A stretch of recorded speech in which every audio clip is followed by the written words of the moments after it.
बच्चों, मैं प्रशांत पाठक, सहायक अध्यापक गणित, MD and inter college Hariparvat Agra, आज आपके समक्ष कक्षा 10 के गणित विषय के बीजगणित भाग से एक प्रमुख अध्याय 4 अर्थात द्विघात समीकरण क्वाड्रेटिक इक्वेशन को डिस्कस करने के लिए उपस्थित हुआ हूँ। बच्चों, हमें पहले ये समझना है कि जो हमारा मैथमेटिक्स का पेपर होता है, थ्योरेटिकल पेपर हमारा 70 नंबर का होता है और उस 70 मार्क्स में से 18 मार्क्स आपके एलजेब्रा यानी बीजगणित से होते हैं। बीजगणित में 3 प्रमुख चैप्टर हैं, जिनमें से 2 चैप्टर आप पूर्व में पढ़ चुके हैं। पहला चैप्टर आपने पढ़ा होगा बहुपद अर्थात पॉलिनोमियल, और उसके बाद दूसरा चैप्टर आप पूर्व में पढ़ चुके होंगे दो चर वाले रैखिक समीकरण युग्म अर्थात लीनियर इक्वेशन इन 2 वेरिएबल्स। अब हम तीसरे प्रमुख चैप्टर अर्थात द्विघात समीकरण यानी क्वाड्रेटिक इक्वेशन को यहाँ समझने के लिए उपस्थित हैं। ठीक, तो बच्चों पहले मैं आपको ये बताना चाहता हूँ कि प्रत्येक चैप्टर के प्रमुख बिंदु अर्थात की पॉइंट्स में पहले आपसे डिस्कस करूंगा। उन की पॉइंट्स में ही पूरा चैप्टर आपका समावेशित होगा। तो पहले मैं आपको की पॉइंट्स इंट्रोड्यूस करूंगा और उसके बाद उन्हीं की पॉइंट्स में से एक एक की पॉइंट लेकर आपको चैप्टर समझाऊंगा कॉन्सेप्ट और एग्जाम्पल के साथ। तो पहले हम समझते हैं प्रमुख बिंदु अर्थात की पॉइंट्स। तो क्वाड्रेटिक इक्वेशन के प्रमुख बिंदु और की पॉइंट्स इस प्रकार हैं। नंबर 1 हम देखेंगे द्विघात बहुपद से मानक द्विघात समीकरण का निरूपण अर्थात representation of standard quadratic equation through quadratic polynomial. द्विघात बहुपद आपने पहले पढ़े हैं, द्विघात बहुपद का मानक स्वरूप भी आपने पढ़ा है। उससे हम किस प्रकार से मानक द्विघात समीकरण प्राप्त करते हैं वो हम इस की पॉइंट में पढ़ेंगे। दूसरा की पॉइंट है द्विघात समीकरण के मूल अर्थात roots oblique zeros of quadratic equation. दूसरे की पॉइंट पे हम द्विघात समीकरण के मूलों के बारे में जानेंगे, क्या होते हैं मूल और किस प्रकार से कार्य करते हैं।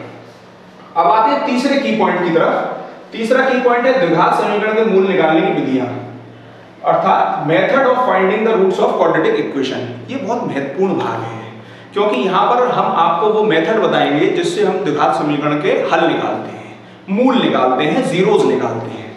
तो पहली विधि हम डिस्कस करेंगे वो है गुणनखंड विधि अर्थात फैक्टराइजेशन मेथड। पूरे एग्जाम्पल और कॉन्सेप्ट के साथ आपको समझाया जाएगा। सेकंड विधि आपकी जो है वो है पूर्ण वर्ग विधि अर्थात कंप्लीटिंग द स्क्वायर मेथड। और तीसरी जो विधि है वो द्विघात सूत्र विधि, जिसको हम श्रीधराचार्य सूत्र विधि भी कहते हैं अर्थात क्वाड्रेटिक फार्मूला मेथड। इन तीनों विधियों को प्रॉपर एग्जाम्पल के साथ आपको समझाएंगे। की पॉइंट 4 की तरफ चलते हैं। द्विघात समीकरण के मूलों की प्रकृति अर्थात nature of roots of a quadratic equation.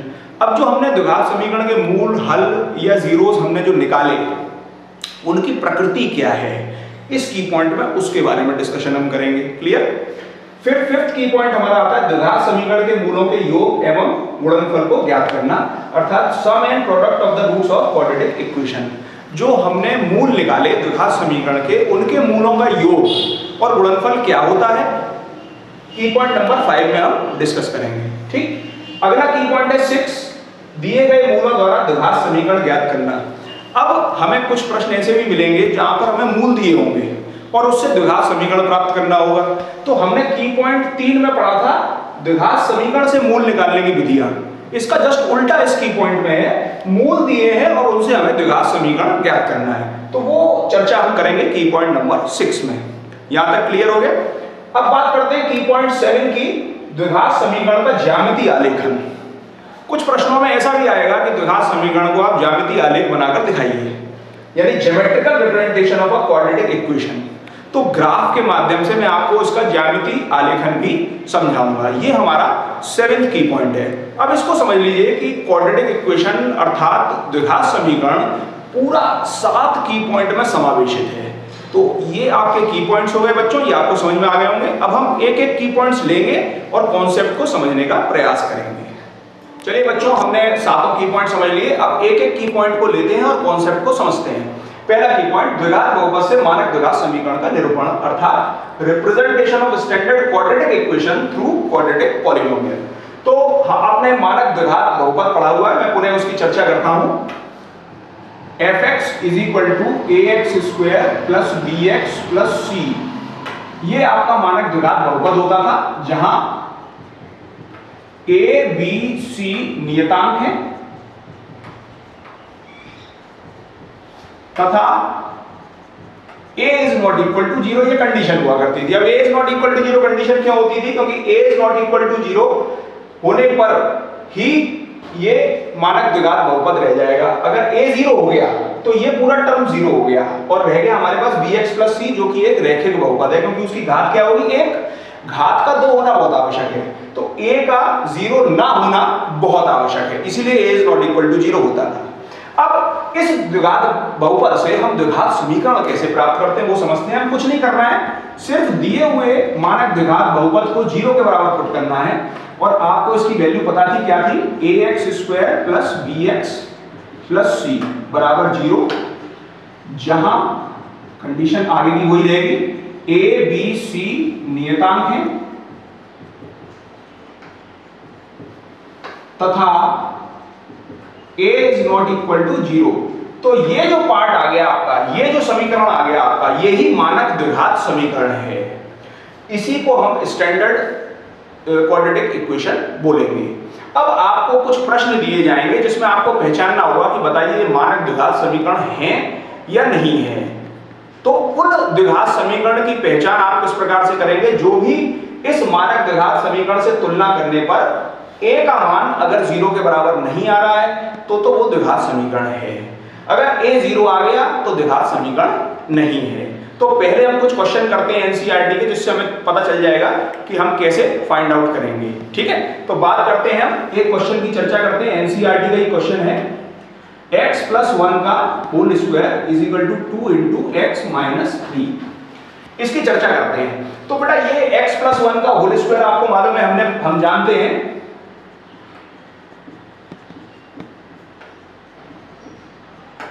a plus b का होल स्क्वायर का फॉर्मूला हमने पढ़ा था a square plus 2ab plus b square.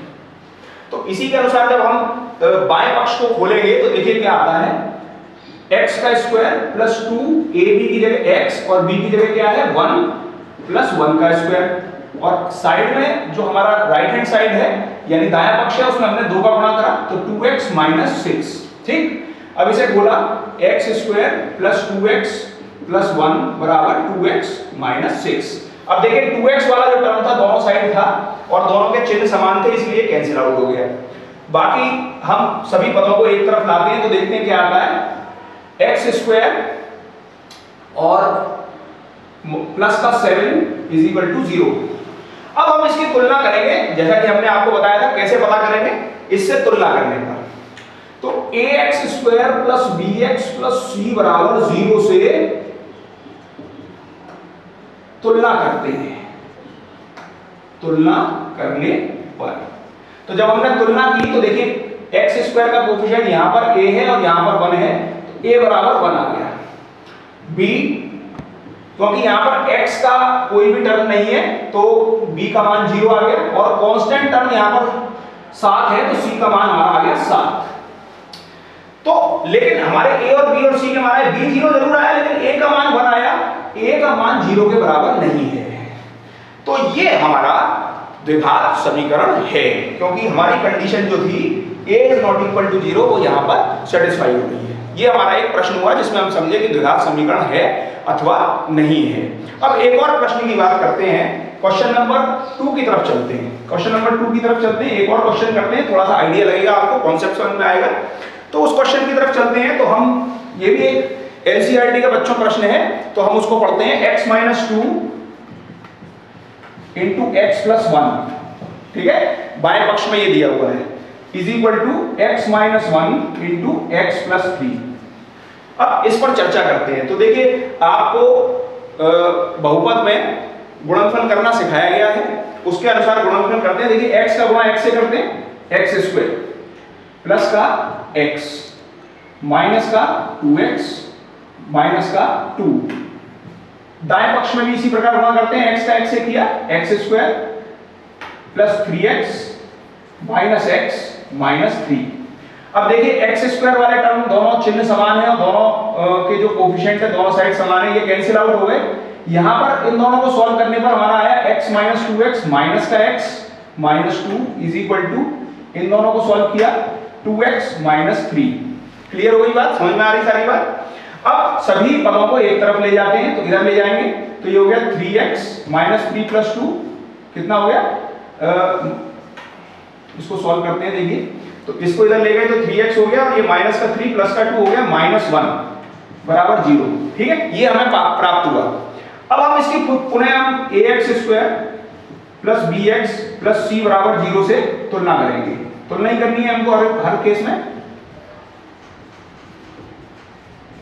तो देखिए तुलना करनी है, जब शुरू करते हैं तो यहां पर देखते हैं x² का कोफिशिएंट कुछ है ही नहीं, क्यों 0 है, क्योंकि यहां x² वाला पद ही नहीं था। तो जब a बराबर हमारा क्या आ गया 0, b का मान क्या आएगा, x का कोफिशिएंट यहां 3 है और यहां पर b है, तो b का मान आ गया 3, और कांस्टेंट टर्म यहां c है और यहां -1 है, तो c का मान आ गया -1। अब a b c के मान तो आ गए बच्चों, लेकिन a का मान 0 आ गया, जबकि हमारी कंडीशन थी a का मान 0 नहीं होना चाहिए। तो ये आपका द्विघात समीकरण नहीं है। तो यहां आपको इन दोनों क्वेश्चनों की सहायता से समझ में आ गया होगा कि किस प्रकार से हम ये प्राप्त करेंगे कि द्विघात समीकरण दिया हुआ प्रश्न है या नहीं है। क्लियर हो गया ये कॉन्सेप्ट बच्चों? पहला पॉइंट आपको क्लियर हो गया। अब दूसरे की पॉइंट की तरफ चलते हैं। दूसरा की पॉइंट है हमारा द्विघात समीकरण के मूल, अर्थात roots oblique zeros of quadratic equation. इसको समझते हैं क्या है। तो पहले मैं लिख रहा हूं मानक द्विघात समीकरण। अभी बताया मैंने आपको ax² plus bx plus c बराबर 0 आपका मानक द्विघात समीकरण है, जहां पर a का मान 0 नहीं होना चाहिए। अब समझते हैं इसके मूल क्या होते हैं। बच्चों किसी भी द्विघात समीकरण के मूल वह वास्तविक संख्या हैं जिनको दिए गए समीकरण में चर राशि, जो x है आपकी चर राशि है, चर राशि के स्थान पर रखने पर वह दिए गए समीकरण को संतुष्ट करेंगे। समझ लिए? अब मैं आपको लिख के समझा रहा हूं। माना m तथा n दिए गए द्विघात समीकरण के मूल हैं, जहां m, n belongs to r। r जो है आपका वास्तविक संख्याओं का समुच्चय होता है, बिलोंग्स टू का मतलब m और n दोनों वास्तविक संख्या के समुच्चय से लिए गए हैं। तो माना m और n दिए गए द्विघात समीकरण के मूल हैं जहां m n belongs to r। ठीक, तो दिए गए समीकरण में चर राशि के स्थान पर इनका मान रखने पर वो इस समीकरण को संतुष्ट करेंगे, अर्थात am² plus bm plus c बराबर भी 0 होगा तथा an² plus bn plus c बराबर भी 0 होगा। ये दोनों ही कंडीशन सेटिस्फाई होंगी तो वो मूल होगा, अन्यथा नहीं होगा। इस चीज को आप दिमाग में समझ लीजिए। एक प्रश्न लेते हैं एनसीईआरटी का, उसके माध्यम से इसको समझने का और प्रयास करते हैं। तो देखिए एनसीईआरटी का एक प्रश्न लेते हैं। प्रश्न हमारा क्या है कि ज्ञात कीजिए कि x बराबर 2 समीकरण x² माइनस 5x प्लस 7 बराबर 0 का मूल है अथवा नहीं। तो देखते हैं इसको। क्या x बराबर 2 x² माइनस 5x प्लस 7 बराबर 0 का मूल है अथवा नहीं? ये प्रश्न समझते हैं। सॉल्यूशन की तरफ चलते हैं। तो दिया गया समीकरण हमारे पास है x² माइनस 5x प्लस 7 बराबर 0। ठीक है, अब इसके बाएं पक्ष की तरफ जाते हैं हम। बायां पक्ष, बाएं पक्ष है हमारे पास x² माइनस 5x प्लस 7। ठीक है, अब हमारी कंडीशन क्या थी कि हमें ये चेक करना था कि ये इसका मूल है कि नहीं। तो मूल की जो कंडीशन थी कि इस मूल को इस चर राशि के स्थान पर इस समीकरण में रखेंगे और इस समीकरण को वो संतुष्ट करेगा। रख कर देखते हैं। तो 2 का स्क्वायर माइनस 5 इंटू 2 प्लस 7 जब हम सॉल्व करते हैं तो 4 माइनस 10 प्लस 7 1 निकलकर हमारा आंसर आ रहा है। 11 में से 10 गए 1। जबकि हमारा दायां पक्ष क्या है? यहाँ पे दायां पक्ष देखिए, दायां पक्ष क्या है हमारा? दायां पक्ष है 0। तो बाएं पक्ष आया 1 और दायां पक्ष आया 0, यानी ये मूल इसको समीकरण को संतुष्ट नहीं कर रहा है। तो चूंकि बायां पक्ष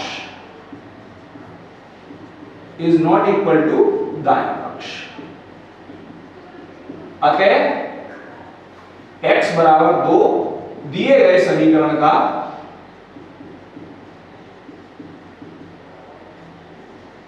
मूल नहीं है।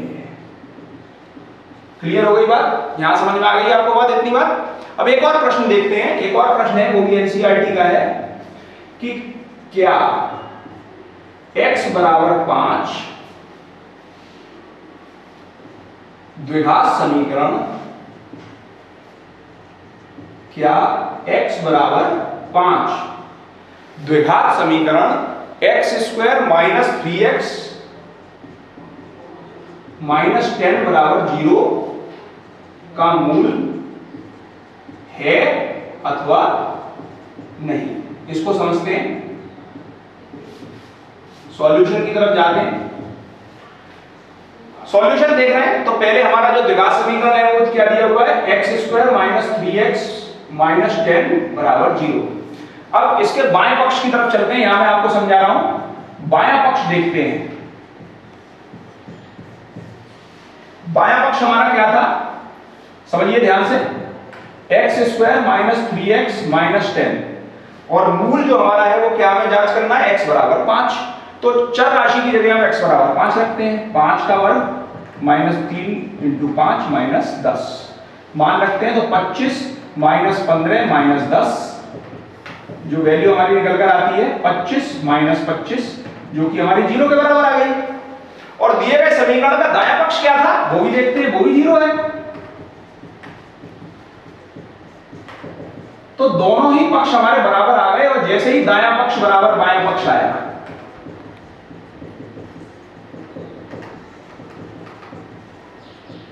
तो इससे हमारा निष्कर्ष क्या निकल गया कि x बराबर 5 दिए गए समीकरण का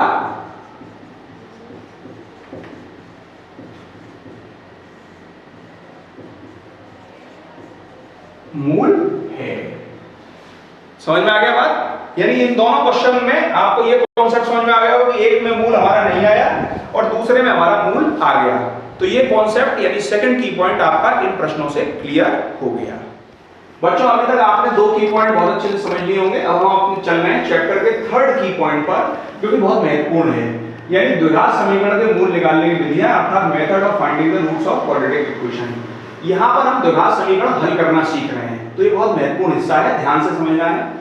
तीन विधियों की मैंने आपसे चर्चा की थी, तो मैं आपको एक एक विधि कॉन्सेप्ट के साथ समझाऊंगा। पहली विधि की तरफ चलते हैं, जो कि है गुणनखंड विधि या फैक्टराइजेशन मेथड। ठीक, पहले मैं लिख रहा हूं द्विघात समीकरणों को मानक रूप में ax square plus bx plus c बराबर 0, जहां पर a का मान 0 के बराबर नहीं है। अब बच्चों इसमें आपको तीन पद दिखाई दे रहे हैं और इन तीन पदों में जो मध्य पद है वो bx आपको दिखाई देता है। अब हमें करना क्या है, हमें इस मध्य पद को विभक्त करना है दो पदों में, जिससे दो दो के जोड़े बन जाएं, चार पद हो जाएंगे। जब मध्य पद को हम विभक्त कर देंगे तो दो दो के जोड़े बनने के बाद ये जो पूरा समीकरण है, दो रैखिक व्यंजक px प्लस q तथा rx प्लस s के गुणनफल के रूप में आ जाएगा, जहां पर p और p जो है आपका वो 0 के बराबर नहीं है और r भी आपका 0 के बराबर नहीं है, क्योंकि ये रैखिक व्यंजक है। ठीक, अब जब ये इस गुणनफल के बराबर आ जाएगा तो इनका जो प्रोडक्ट है 0 है, तो दो संख्याओं का प्रोडक्ट 0 होता है, तो उनमें से कोई एक संख्या 0 होगी। यानी या तो ये रैखिक व्यंजक 0 होगा या ये रैखिक व्यंजक 0 होगा। तो हम उसको रखते हैं, तो हमारे पास क्या आता है, px प्लस q बराबर 0 अथवा rx प्लस s बराबर 0। जब इसको रखते हैं तो x बराबर ये इधर चला जाएगा, माइनस का q और p डिवाइड में आ जाएगा, अथवा x बराबर ये इधर जाकर माइनस का s अपॉन r। तो ये तो हमारे मूल निकल कर आ जाते हैं। अब ये किस प्रकार से करते हैं, इसको हम प्रश्न के माध्यम से समझेंगे। तो जैसे एक पहला प्रश्न समझते हैं, जो कि एनसीईआरटी का ही प्रश्न है, उसकी सहायता से मैं आपको समझाऊंगा कि आपको किस प्रकार से इसको करना है। देखते हैं, x square minus 3x minus 10 बराबर 0 ये समीकरण दिया है, इसका हल हमें निकालना है। तो पहले देखते हैं x स्क्वायर का कोएफिशिएंट क्या है 1 और कांस्टेंट टर्म क्या है -10। तो हम सबसे पहले क्या करेंगे, 1 का गुणा करेंगे -10 में, तो हमारे -10 आ गया। अब इस अगर ये जो प्रोडक्ट है इन दोनों का कोएफिशिएंट ऑफ x स्क्वायर और जो कांस्टेंट टर्म है अगर ऋणात्मक आ रहा है, तो आपको ये समझ जाना है कि एक जो मूल है, यानी इसके जो दो पद आएंगे, एक धनात्मक आएगा एक ऋणात्मक। क्योंकि धन और ऋण का जो गुणा होता है वही ऋण होता है। ना तो दोनों ऋण होंगे तब भी जो प्रोडक्ट आएगा वो धनात्मक आएगा, और दोनों धन होंगे तो भी प्रोडक्ट हमारा धनात्मक आएगा। तो पहला जो ये माइनस का साइन आया, इससे हमें ये समझ जाना है कि जो दो हमारे इसके जो अलग अलग विभक्ति हो रही है तीन की, उसमें से एक धनात्मक होनी चाहिए और एक ऋणात्मक। ठीक, अब जो 10 है, इस 10 के हम प्राइम फैक्टर करते हैं, तो प्राइम फैक्टर आ गए हमारे 5, 2 और 5। ठीक है, अब इनको हमें इस प्रकार से समायोजित करना है कि हमारा इन दोनों से इस प्रकार के हमें दो पद निकालने हैं कि हमें प्रोडक्ट में -10 मिले और जोड़ने पर बीच वाला पद मिल जाए। तो देखते हैं 2 और 5 को हम इस प्रकार से करते हैं, तो 5 का गुणा जब -2 में करते हैं तो हमारा आता है -10, और 5 में जब -2 जोड़ते हैं तो हमारा क्या आता है 3। बच्चों एक और चीज महत्वपूर्ण ध्यान रखिए, कुछ बच्चे इस माइनस साइन के साथ करने का प्रयास करते हैं। हमें साइन जो लगा हुआ है उससे कुछ नहीं लेना, मुझे केवल इस 3 को विभक्त करना है 2 पार्ट में। माइनस अपनी जगह रहने दूंगा मैं, और आप देखेंगे आंसर अपने आप निकल कर आएगा, क्योंकि माइनस साइन के बाद जब हम ब्रैकेट खोलेंगे तो अंदर वाले चिन्ह अपने आप बदल जाएंगे। तो इस माइनस की चिंता आप मत करिए, आपको सिर्फ इस 3 के फैक्टर करने हैं। तो 3 के 2 फैक्टर आए 5 और -2, जिसमें 5 का गुणा जब -2 से करते हैं तो -10 आता है, जो कि यहां पर आ गया, और 5 में -2 जोड़ते हैं वो 3 आता है, वो ये वाला आ गया। तो ये हमारे को मिल गया। अब इसको हम लिखेंगे कैसे, देखिए x² माइनस अपनी जगह पे, और 3 को हमने लिखा 5 -2 इंटू x -10 बराबर 0। कोई समस्या?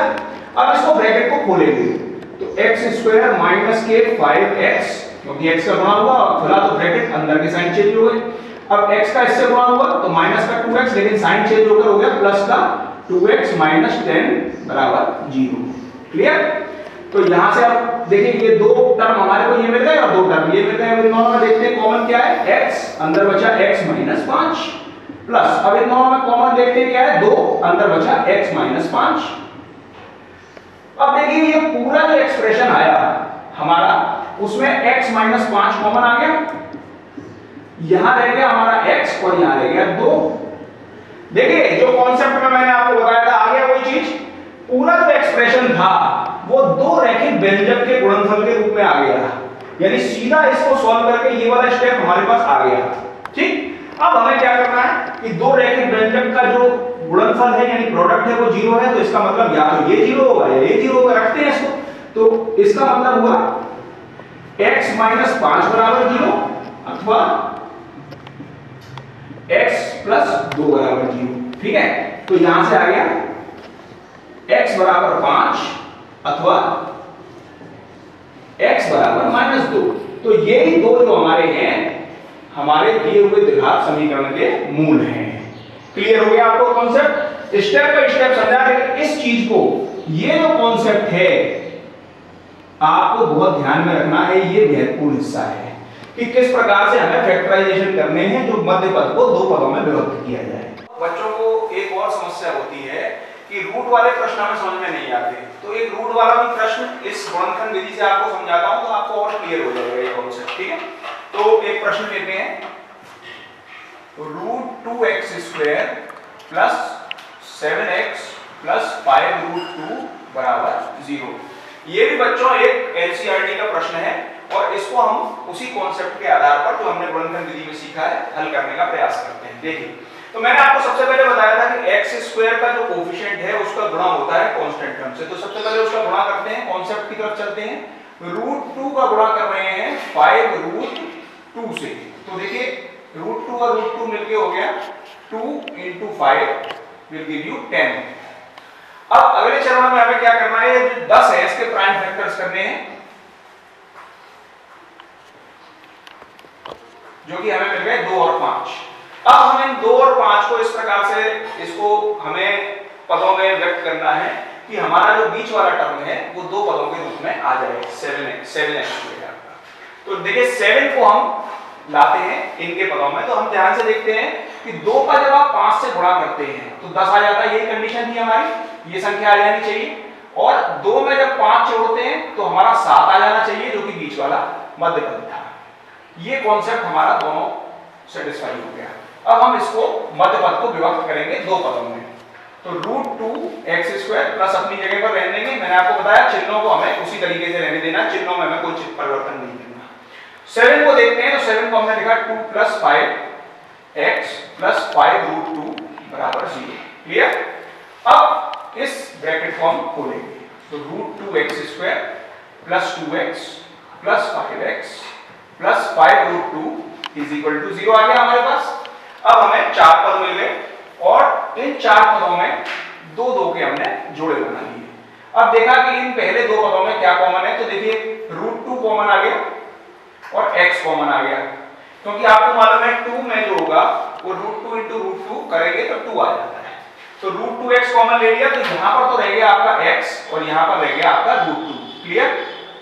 अब बाद के दोनों पदों में देखा तो दोनों में आपको दिखाई दे रहा है 5 कॉमन है, अंदर रह गया x + √2 = 0। क्लियर? अब पूरे जो एक्सप्रेशन है उसमें आपको दिखाई दे रहा है x + √2 कॉमन आ गया, इसको हमने बाहर लिया, अंदर रह गया हमारा √2x + 5 = 0। क्लियर? ये आ गया आपका। तो अब आपने देखा कि जिस प्रकार मैंने आपको यहां बताया था, पूरा जो द्विघात समीकरण है दो रैखिक व्यंजक के गुणनफल के रूप में आ जाना चाहिए। आ गया दो रैखिक व्यंजक के गुणनफल के रूप में। और अब हम इसको 0 के बराबर रखते हैं, तो इसका मतलब हो जाएगा कि x + √2 = 0 अथवा √2x + 5 = 0। तो यहां से हमारा निकला x = -√2 अथवा x बराबर, इसको इधर ले गए -5 और √2 डिवाइड में आएगा 5/√2। तो ये जो हमारे दो रूट आ गए, ये जो हमारे मूल आ गए, यही द्विघात समीकरण के हल हैं। यानी इस प्रकार हमने दो रूट अर्थात दो मूल द्विघात समीकरण के प्राप्त कर लिए। तो इन दोनों प्रश्नों की सहायता से आपको गुणनफल विधि प्रॉपर तरीके से समझ में आ गई होगी।